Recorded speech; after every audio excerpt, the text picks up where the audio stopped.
By the Dan Loeb Torah Center.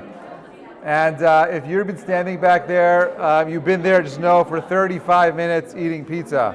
It's time to sit down and let's get this party started. Baruch atah Adonai, Eloheinu melech haolam, shehakol nihiyah bidvaro. Oh, what a day today. I'm not sure if you had a chance to look out into the sky and watch the solar eclipse. But know that the next time, I think it'll be here is in 326 or 27 years. Your great-grandchildren won't be here to see it. Something special, to encounter. And no question that it's powerful looking up in the sky and seeing how God creates a system of precision. Did you know that you can fit approximately 90 moons between the Earth and the Sun? If you take the moon, and you were to duplicate them, copy and paste them, you could fit 90 of them between the space of the Earth and the moon. And if you were to take the sun, which is 1,000,000 times bigger than the moon, okay, you could fit, I think, 100 million moons or 200 million moons into the sun, okay? If you were to take the sun, and you were to copy the sun, and copy and paste them between the distance between the Earth and the sun, you could fit exactly approximately 90 suns between the Earth and the sun.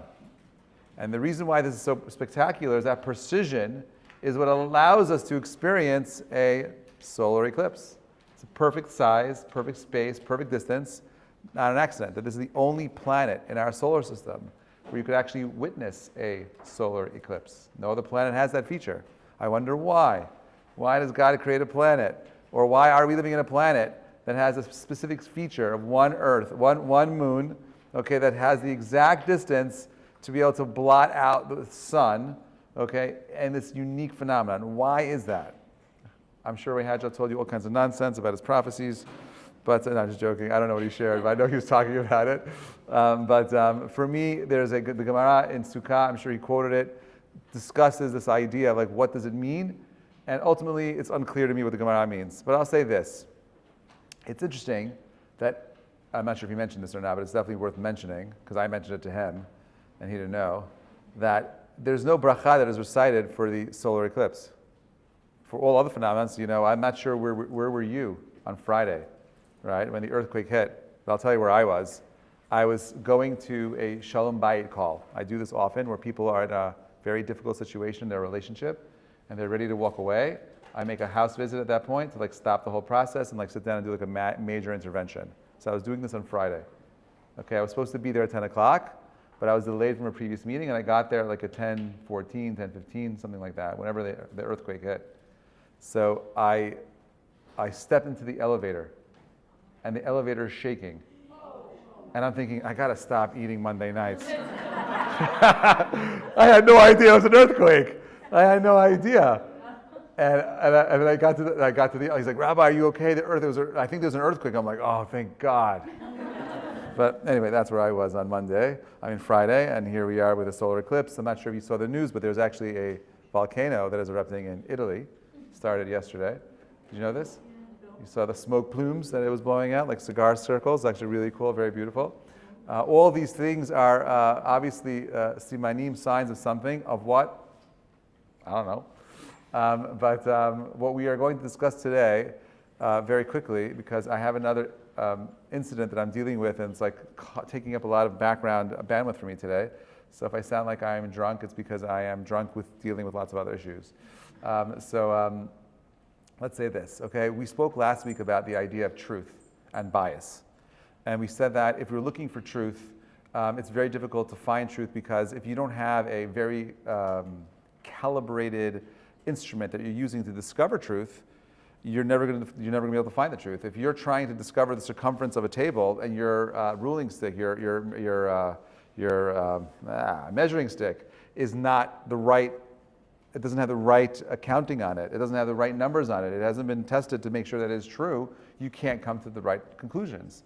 And more than that, last week we spoke about the idea of biases, that also plays a role. that we use the idea of a judge. When a judge is given a bribe, it has the ability of blinding the judge's ability of finding truth. And we gave interesting examples where he already came to his conclusion. And even there, he can't go ahead and receive the bribe because it corrupts the mind. And the more and more the mind is corrupted, the further and further we are away from receiving truth. And that is the world that you and I are living today. A world that no longer has truths, a world that no longer cannot know the difference between what is true and what is false. We don't know what a man or a woman is. And we've lost it all. And we could even have a case of corruption where the judge himself is corrupt, prosecuting a case which makes absolutely no sense, and that's our reality today. So the question is, how do we know anything? That's one thing to discover truth, I get it, right? The way to discover truth is searching for truth. And the real motivation behind searching for truth, I believe, comes from searching what it means to be a better, greater human being. If you are not searching for truth, if you are not working on being a better, greater human being, you're never going to find truth. Because then you have participated and may be infected with what I call being part of the walking dead. You are part of the zombie apocalypse of people that are not thinking.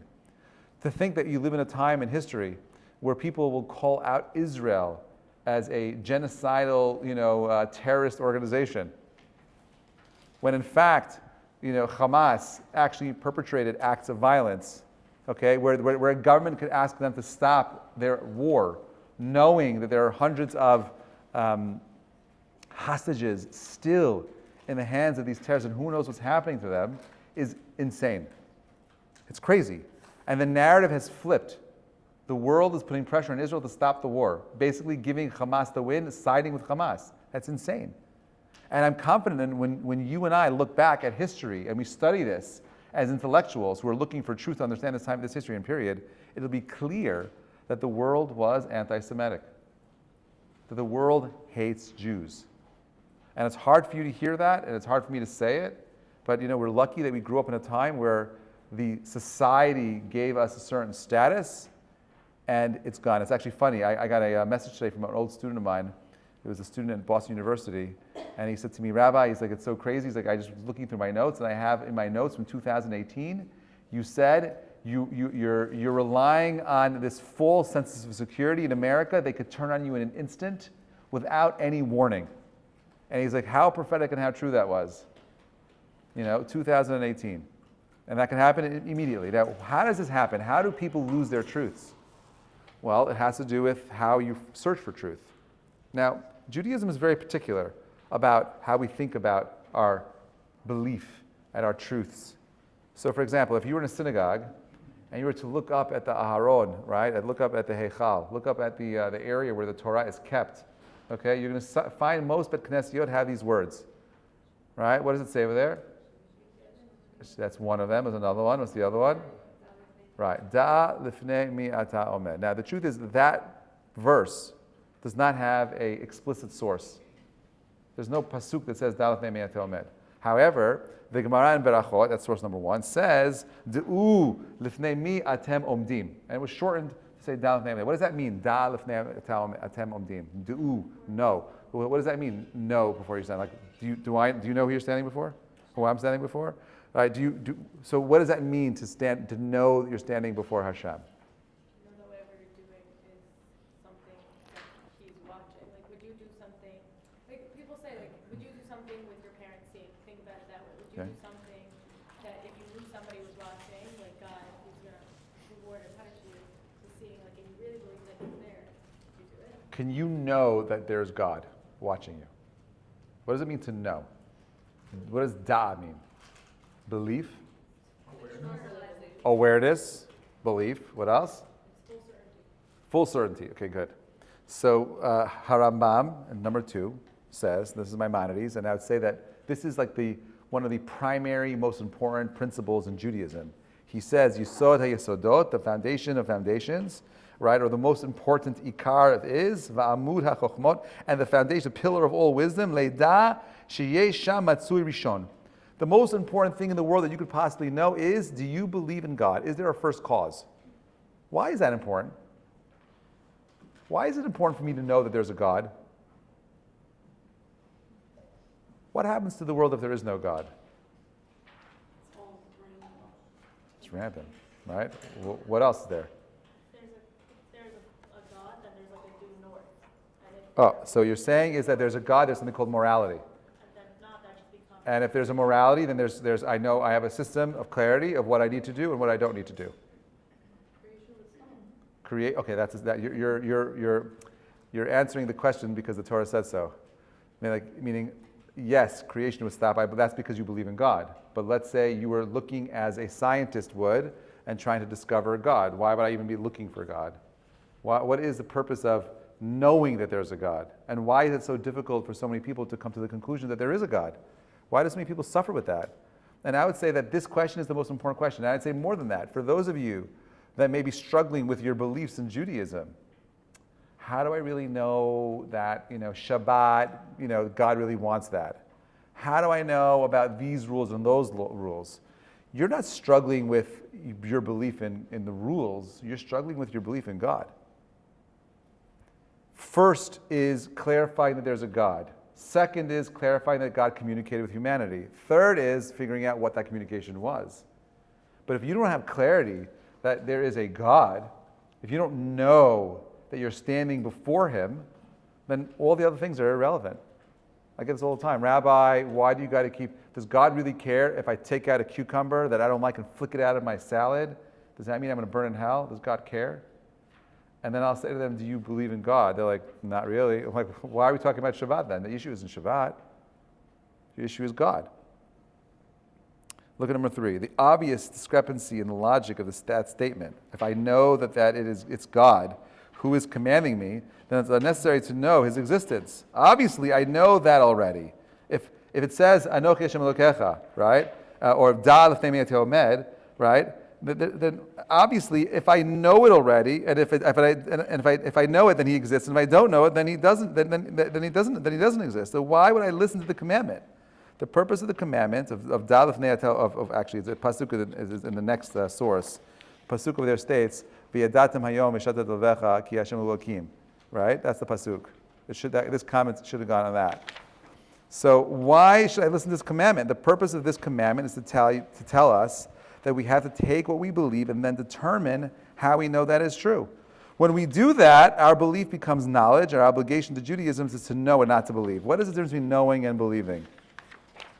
So Descartes said, right, I think, therefore I am. Or cogito, ergo sum, right, in Latin. What does that mean? What did he prove by I think and therefore I am? What does that statement mean? He's asking a question. What's his question? Is it that you think that you are, or you are that you think? I think, therefore I am. What's his question? He's answering a question, obviously. How do I know that I exist? Let's play the game. Okay? What's your name? Shana. Shana, what's your last name? Shana Safir. Okay, imagine you walk, down the road, and you see a sign that says Shana Safir. Okay, you're like, oh, that's so cool. She's got my name. I don't know what you do, but let's just imagine for a moment you're a lawyer. Okay, and it says Shana Safir. It's got a law firm. You're like, so do I. And you walk into this place, and you're not going to know, could I speak to Shana Safir? And you're like, yeah, hi. And she introduced herself. Hi, I'm Shana Safir. No way. Where are you from? You're from New York City. I'm also from New York City. Where do you live? On 64th Street. I live on 64th Street. What building are you in? 11A. Well, I live in the same exact building. What's your mother's name? My mother's name is Doris. What's your father's name? Jack. My mother's name is Doris and Jack. And you start going through the whole entire story, and you find that everything about her is really you. So now, how do you know that you're not having a psychotic episode and living her life? How do you know that you are you? Which came first? Well, I'm asking you at that moment. You've had this whole entire experience right now. How do you know that you're the real Shoshana?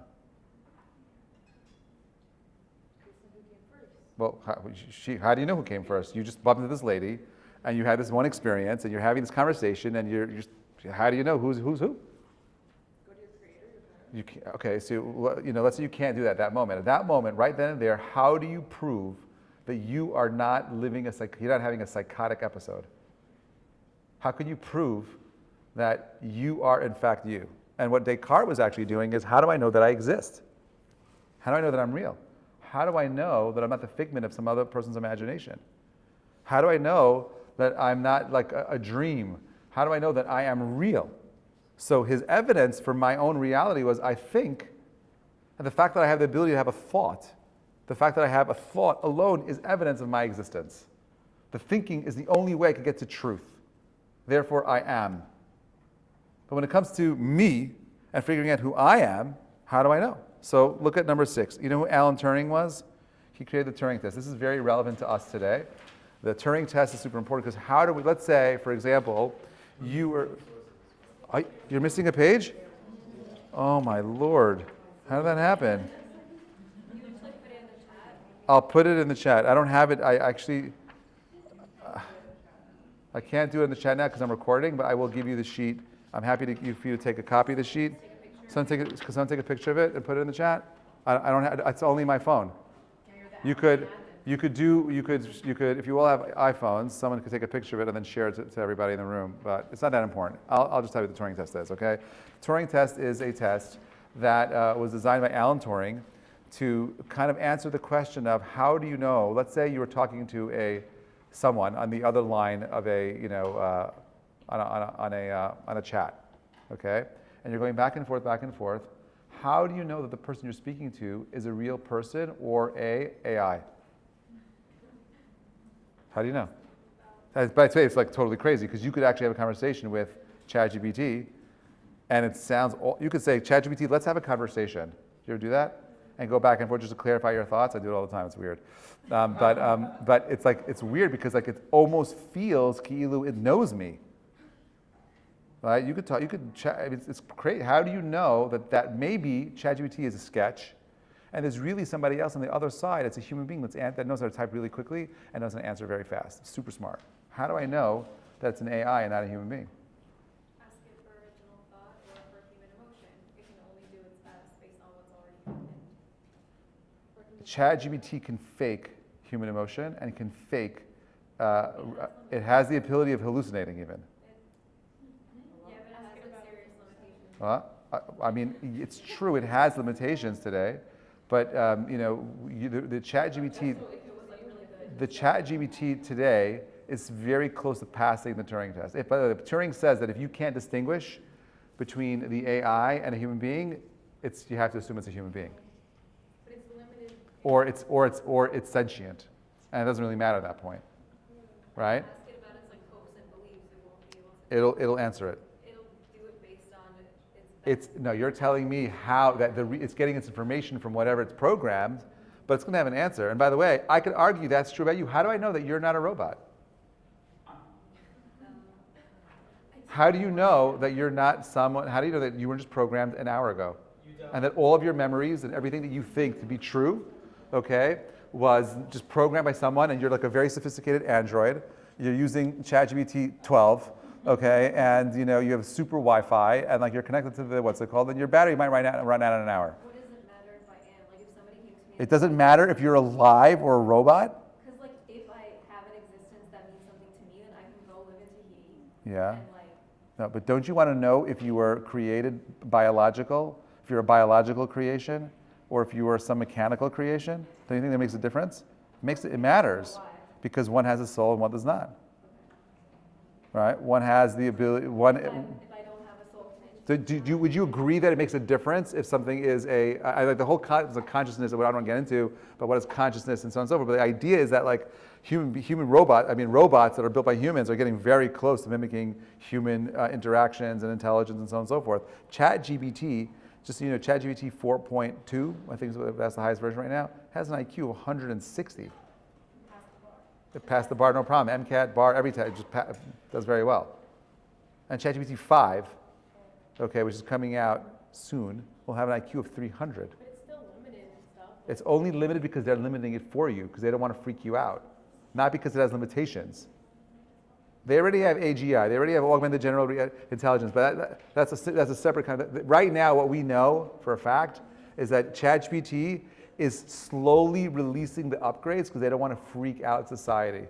And they're picking and choosing how they're making the upgrades slowly to allow society to adjust to the new reality. So artificial intelligence is almost there.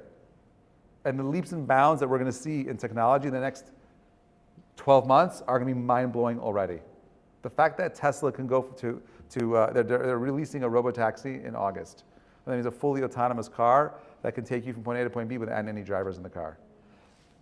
That gain happened because of large language models, and that is happening because of ChatGPT and a lot of what we learned now about how artificial intelligence works. But my question is, how do you know that you're you? How do you prove it to other people? How do you prove it to yourself? Because you're aware of yourself. So yeah, I know you're aware, but maybe your awareness is just part of a psychosis. When someone has like a schizophrenia and you take on someone's personality, they think they're that person. How do you know? Like Fight Club. Yeah, I read the book. Yeah.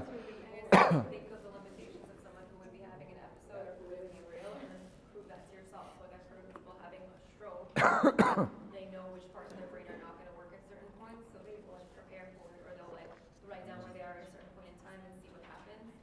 So if you think that like, you know, you exist in some other consciousness or you're a robot and your days repeat themselves or something, or you're full control, things like that, you could just document it. Good. Okay, let's simplify that because that's complicated. Can I what? You're asking how do we know truth? No, I'm asking you. Oh, I'm asking you on some level. I'm asking you a very different question. It's similar. Let me ask you a little bit like this. If I told you that you had 75 fingers, how would you disprove me? Look at your fingers, And what would you do? count them. Okay, you count that, right? So that's what we call five-finger knowledge. There's nothing I could ever say to convince you that you have 75 fingers, right? Because so therefore, the answer to the question is the first thing I'd look for is evidence, right? I have evidence. You can't convince me otherwise. And therefore, if it's coming to prove my existence, what would I have to do? Let's prove the evidence. What's the evidence you have? Do you have a driver's license in your pocket? Do you have a passport? Do you have credit cards? Do you have a birth certificate? Can you call your mother right now and find out if she really is your mother? Is her name really, what did I say, Doris? You know, is Jack, are you really your father? Do you know that? Can we go back? Can you prove to me that your parents are your parents? Do you really have, can we do DNA? We go through the whole process and we look for the evidence that allows me to say, okay, I know now, I'm confident. There's enough information I could put together that says I am really me and not somebody else. And therefore, the answer to the question is, I can figure it out with lots of pieces of information. I put it together and now I can make an argument for truth. But you got to be mindful that, remember, Chachamim teach us that this world is called Olam de Shikra, a world of lies. We cannot fully find truth. I forgot to make it double-sided, that's why it didn't come out. Anyway, this is the other side. Okay. Anyway, so I'm looking at it now like it's empty, that's why I get it. Anyway, okay, fine.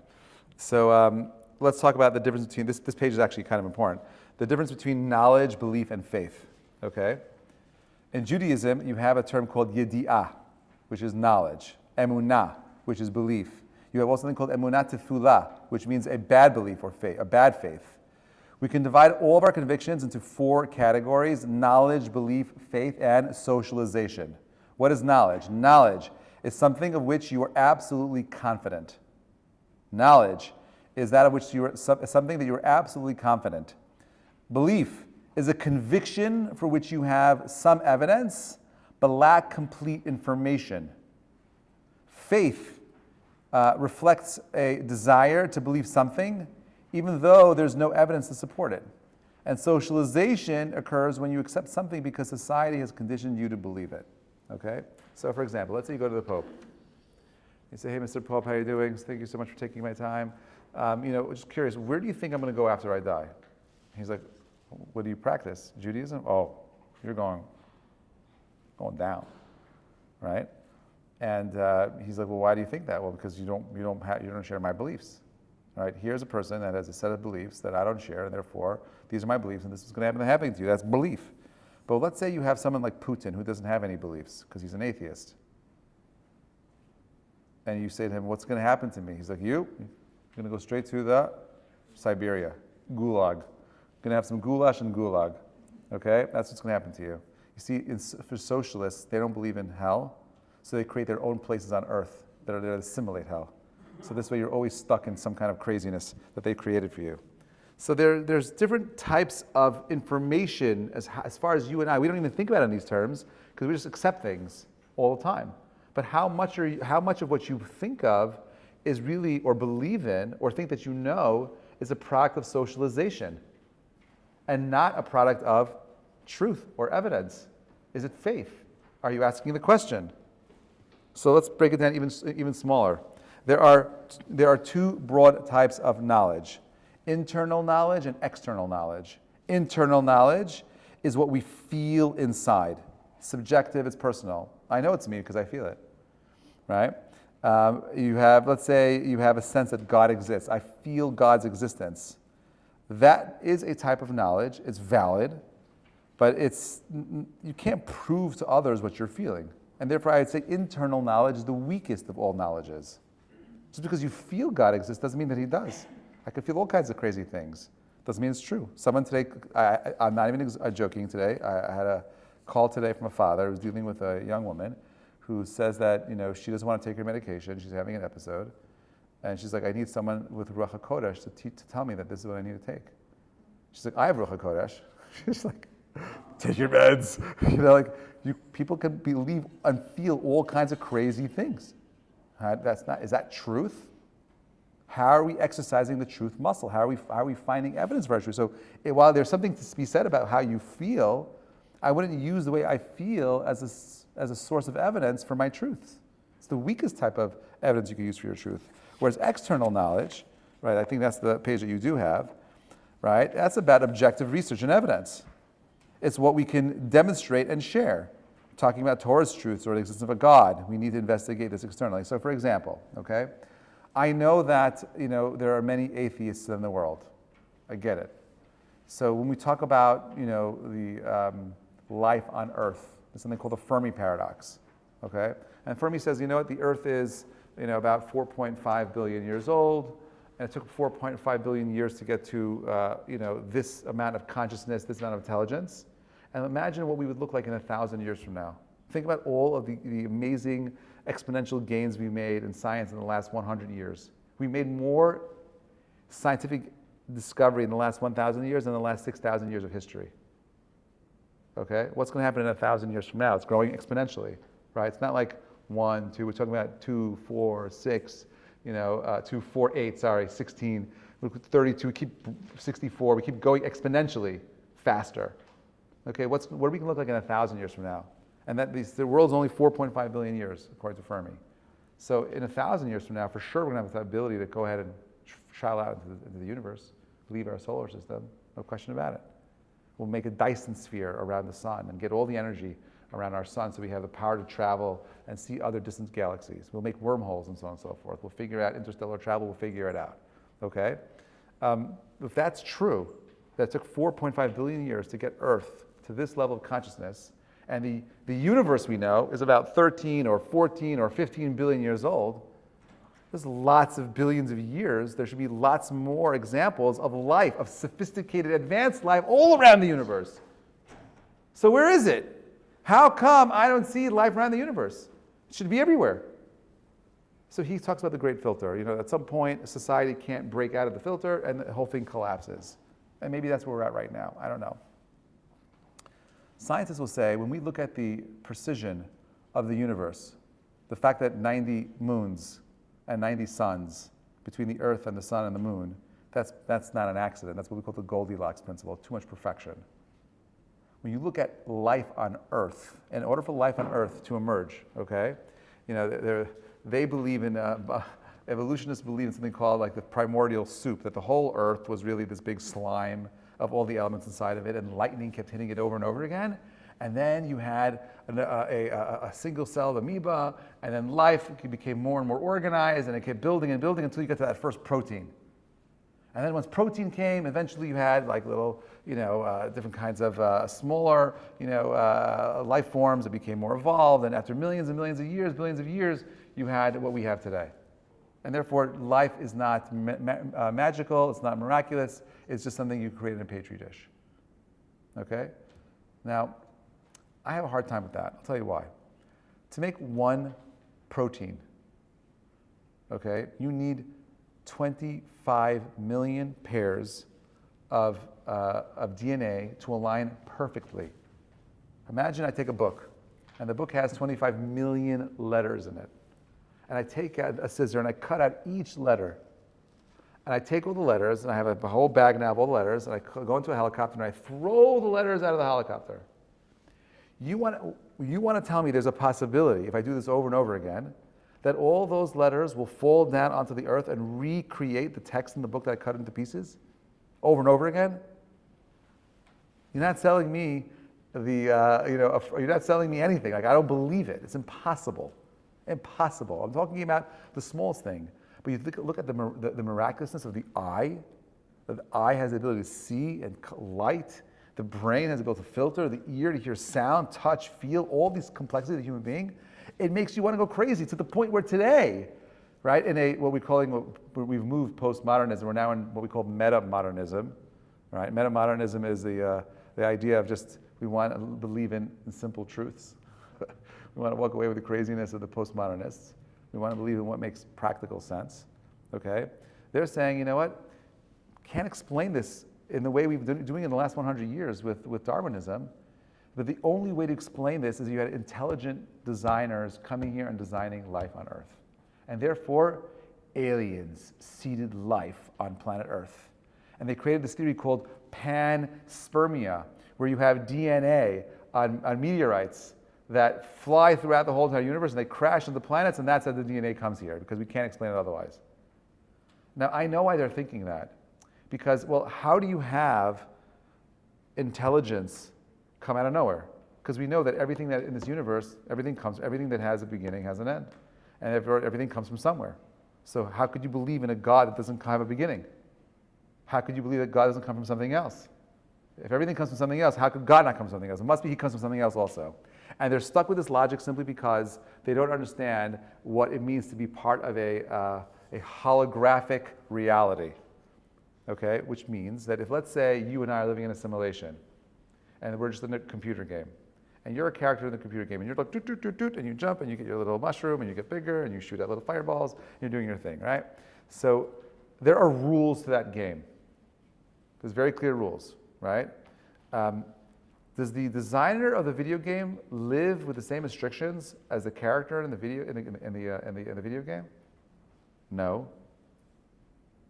Right? If I designed a computer game, am I limited by only going, forward, backward, jumping, and squatting? Are those are those the only moves I have, or am I outside of the structure of time and space in that video game? And therefore, as Jews, we believe, okay, using our mind, hopefully, not just the internal, knowledge, but looking for external knowledge, thinking deeply about what we know as being true, that there is a God outside of space and time, and the rules don't apply to him. And therefore it's true that everything in our universe has to come from something else, because that's the way the system is built. But that's not true for things outside of the universe. So how are you finding your truths? How are you creating a world that you know about what is true or not? Because if you're not looking for truths, you're probably going to be someone who's living a life based on socialization or belief. If you were born in Pakistan, you might join ISIS. You might be part of those people that are protesting Israel right now. If you're not trained to think, to investigate for truths, you're just a product of your environment. Something special about you. ChatGPT might be better than you. But what makes human beings and the human life so beautiful is that we have the power of breaking free. I want to end with this. There's something called the conviction list. I'm not sure if you have it. You probably have half of it on your sheet. You don't have the other side of it. Okay, it goes to, there are 33 questions here that you should ask yourselves. I'll send it in the group tonight. Okay, and this is a test. We're not doing it here, but I encourage you to do it for yourselves. It's a powerful exercise to see which 4 categories are motivating your truths. Okay?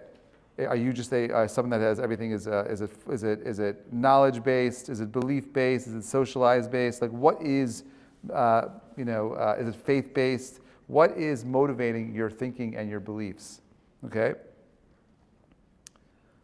Having said that, it's Rosh Chodesh Nisan. It's the month of miracles. Okay. Rosh Chodesh Nisan is the first month of the Jewish calendar. But I don't understand why are we celebrating Rosh Hashanah tonight? Isn't the first month of the Jewish calendar like the new year? Like, Like, isn't this it? Why do we change the calendar in Elul, in Tishrei, I mean? Right? Why are we changing the calendar in Tishrei? That's the 7th month. Why are we waiting 7 months to have like a new year? What are we celebrating? Oh, it's true we got out of Egypt, but so what? Like the idea of Nisan being the first month has nothing to do with Egypt. So that's true, it's special, but the Gemara says that this month has its own uniqueness way before the Jewish people left Egypt. And when did the Jews leave? And they left in the middle of the month, not at the beginning of the month. Why do we just move it to later? Why do we make the new year on the 14th at night? Why is it now? Right? And the answer is like this. Rosh Chodesh represents something profound. The first mitzvah that the Jewish people got was Chodesh Hazeh Lachem. This is your new month. Why was that the first of all the commandments? Why don't you give me the commandment of believe in God? Da lifnei mi atem omdim. Like, tell me that should be the first halakha. At the very least, at the core, if you don't believe in God, then you got nothing at the end of it, right? Start with that. Start with the belief in God. Why hachodesh hazeh lachem? Why is it the first thing you teach these people? And I'm going to give you my answer. I'm sure there's lots of answers. I'm sure you may have your own answers, but this is what I think. Okay, it's actually based on Chazal, and the thinking goes like this. But when the Jews were living in Egypt, they were stuck in a system, a caste system, like in India. You don't think about Egypt of having a caste, and they did. Royalty was royalty forever, and slaves were slaves forever. You were born a slave, you die a slave. Born into royalty, you die into royalty. And they worshipped a particular god. What was the name of the god in Egypt that they all worshipped? Ra. Who was Ra? Which god? The god of the sun. It's interesting, they worship the sun. What is the sun symbolic of? Nothing ever changes. Things are always remain the same. Shum chadash tachat hashemesh. Nothing changes underneath the sun. Where does the sun rise? Where's the sun set? Where's the sun in the middle of the day? Straight up above, right? Where's the moon when the night comes? Where do you point to it? Is it in the east or the west? You know the answer is? I have no idea. It could be anywhere. I believe this is why women are symbolic of the moon. I'm just joking, that's not why. But they could be anywhere at any time, depending on the month that you're in. But you have a moon which is very different, because the moon has nothing to do with the sun. The Shemesh comes from Mishnah, something that is happening steadily over and over, repetition. That's what Mishnah means. Okay? Whereas the sun, the Chodesh, the moon, his Chadshut, comes from something that is new. You need two systems for greatness. You need something that is happening over and over again, and you need the power of breaking out and doing something uniquely different. So if I wanted to learn how to play a guitar, and I learn how to play my C chord, and I practice it over and over again, I get so good at the C chord. Will I ever be able to play music, which is with one chord? Maybe, but very limited. I got to be able to break out. And after I learn mastery of one chord, I learn the next chord. I'll do the G, right? Or the E, or some other chord, okay? And through that ability of changing, right, I get creativity, I get knowledge and wisdom, I grow into something more. That's what this month is about. This month is about breaking out of your old habits, not allowing yourself to live a life of just socialization or belief, but moving yourself to a place of creativity that gets you to true knowledge, thinking. That's what God wants. That's what this month is about. It's not the month of Tishrei. Tishrei is a month of the birth of man. But this month is the birth of potential, the birth of miracles, the birth of where anything is possible based on your desire to find your truths. You have a choice to make. Do you want to free yourself from the slavery of Egypt? You want to free yourself from the slavery of the socialization that you are born into? No problem. You know what the key is? You're not stuck. You could choose today to become something more tomorrow. But if you're not fighting for your truths, if you're not thinking deeply about becoming something more, you'll just become a slave to your reality. So my bracha to you is the following. It's easier for me to see this than it is for you, because I can read the label on the jar because I'm outside of it. But when you're sitting inside of the jar, you can't, very difficult to read the label. But I'm telling you, you have infinite potential. And you need to believe in that potential. This month is a reminder that anything is possible. The moon blotting out the sun is a symbol of the Jewish people prevailing over the sun. That his chadshut, the creativity and newness, has to block out the sun. The sun can never block out the moon. But the moon can block out the sun. because monotony, repetition is important, but that's not where greatness comes from. You need both. A system of monotony, of consistency, repetition, with creativity. With that, you get to mastery, you get to greatness. Wishing you all a Chodesh Tov and an amazing week. B'ezrat Hashem. Next week we'll do the Again Zone, preparing you for Pesach. Thank you so much for listening. I'm sorry if I rushed this. I'm sorry about the sheet. I will make sure that you get the full thing. Have a great night, everybody. Please go through your conviction list.